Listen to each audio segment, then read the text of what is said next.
All right, welcome back. Star Wars Racing Incorporated from Homestead, Florida, USA. That's right. Always respect the flag, in my opinion. All right, it's update time. We continue the series that we started for the runoffs, but also so today we're gonna do a little bit of shop update and runoffs preparation. Basically we've been doing almost a video per day. I haven't been posting on Facebook that much, well, not as much, but everything that we're doing for the runoffs, all those videos almost every day, we're posting that directly into YouTube. So if you haven't subscribed to my channel, go ahead. I mean, we picked up, our subscription is picking up. We're going from like 30 to 39. So we got 9 new subscribers over the last couple of the weeks. So keep it up, keep it up. We're moving up. That's an increase, a tremendous increase, right? So I don't know what the heck is that? What, 30% increase? So something like that. So yeah, basically, for the runoffs preparation, basically at this point, it's almost every day you got to be doing something. Especially, again, I repeat, I want to be ready like about 2 to 3 weeks before. I want to be done with everything. So I'm really pressing the pedal so that I can achieve that in case something happens. You never know. But including a test day. So hopefully 1st of September or September 3rd, right? Labor Day weekend should be a test here at Homestead. I hope to do that, and that should be just about the last thing I do. So here we go, update time. Yeah, so runoffs preparation. So I'm actually going to turn the car on today just a little bit after I'm done with this video, just to make sure everything's still good. And then if it is, which should be, then we're going to put tires on and hopefully head to the dyno either Friday or Saturday. So that's the idea. In the meantime, this is what we've been working on. Pretty much clean up this bay area. Really, really good. Clean the wires. All the wiring has been clean. All the stuff has been clean. All the coils, everything's been really clean. It has some oil residue. So everything's been deep clean by hand, one by one. So while I was doing that, then just go ahead and went ahead and did some heat shrink tubing on the cables that's coming out of here. So that's looking real nice and pro here, along with these cables. So now this is all nice and neat here, nicely protected as well. Clean it up. Also cut some wires that were too long and redid the wiring. So it's it's long enough, so it's not overlapping too much. Cleaned all this up here. All this is clean and nicely put together now. So really happy with all of this. This is all nicely secured. Looking good. Looking real good. So now we're looking good. The other thing is, last time at Daytona, after the final race, somebody said, "Hey, man," somebody who was there at the impound, I think it was a truck worker, and he said, "Man, I've worked on rotaries all my life, and you're sounding a little off. Like you got a little ignition thing, and you sound like a BMW," which is funny because the 13B to me, from the inside, sounds like a BMW. So I'm like, well, yeah, I mean, I sound like a BMW. I don't like it. I'm going back to the 12A. Because the 12A, it's got a more distinct sound, and I know exactly what it sounds like, and I know when to shift. The 13B just sounds different. I to be honest, I don't like it as much. I'm going back to the 12A. But anyway, so no, I always sound bad. I said, well, I'll check it out. And sure enough, actually when I came back, the negative on the igniter here had come off. So he was right. So thank you. I appreciate that. And shout out to you for that heads up. But yeah, this cable had come out. So basically the connectors were a little, they were not close enough. So when they go in, then they don't come off. So I went ahead and took them both out and just pressed the clip on a little bit. So now they're really nice in there. Put a little zip tie here just in case too, so they're not pulling too much the other way, But still, now they're really tight.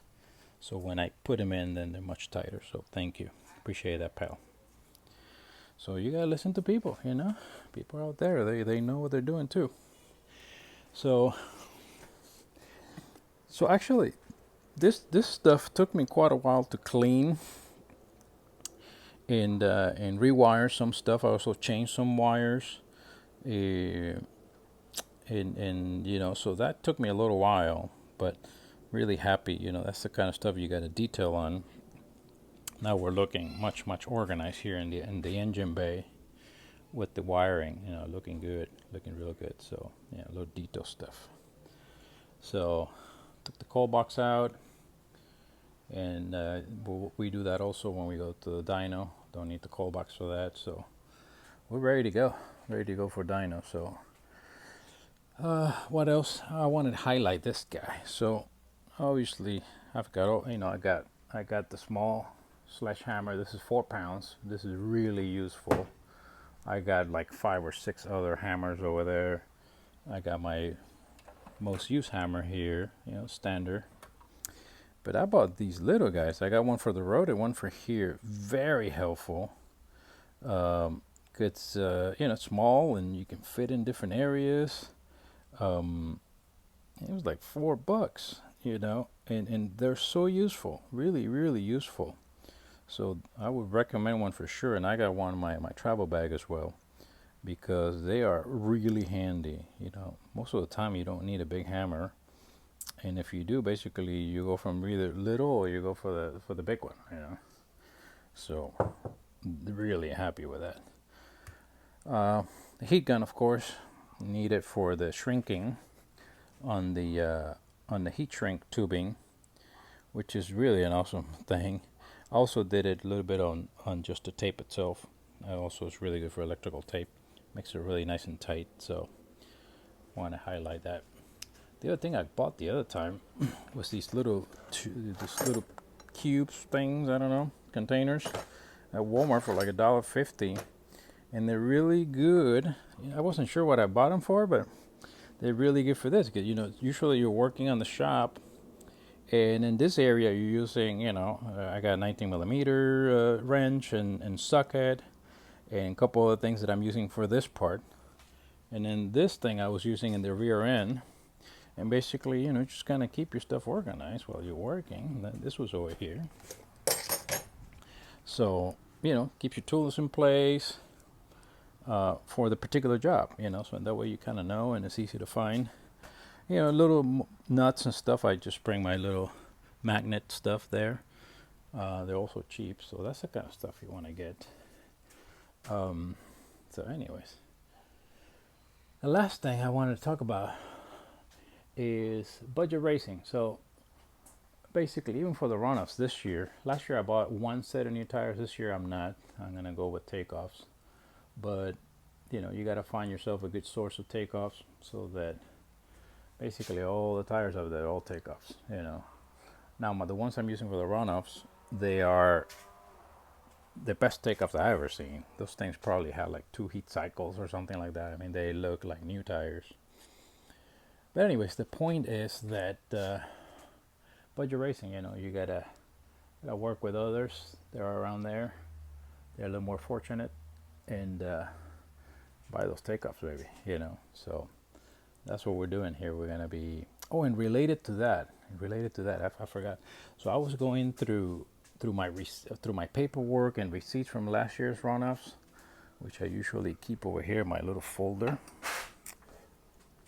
Here's my folder. So I had all my receipts here. So I started looking at the receipts for the tires changing and all that stuff, and I was like, man, you know, it's like it's a little higher price at the runoffs, you know, and then usually over here when we do it regionally, they don't charge us for the recycling, right, or the taking it off.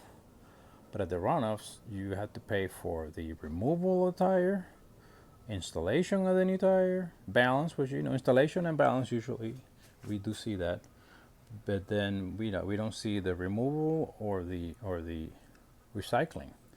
So I mean, no offense, but if you can, you know, and you have a cheaper way, then maybe if you can, then do some of those tire installations before you go to the runoffs, because I ended up having to do some tires there, and it was a few more bucks than normal. So another way to save. Again, this is for the budget racer, right? So if you get the tires before, if you get the new tires before, you have them installed locally, or if you have your own machine, obviously that's even cheaper. But for me, I'm gonna hit the local shop here and get that done. That's I was looking at the receipts, and depending how many tires you do, you could be saving yourself 150, 200 bucks. That's probably money for meals for the entire weekend, for the entire week. At least the way I eat. So, anyways, so that's it. I think I'm gonna start this car, put the tires back on, and put this baby back on, and get it ready for the dyno. I think. So that's what's going on here with my Runoffs update. And again, you gotta keep working every day. Every day, do one or two things. And this is not my advice. This is the advice of others, which I've taken to heart. Basically, I come and do one or two things every day, and I feel like I'm really ahead now. So that's what's going on. You guys stay safe. You guys stay healthy. And we'll see you on the next update here for SCCA National Runoffs at VIR this year. Star Wars Racing Incorporated.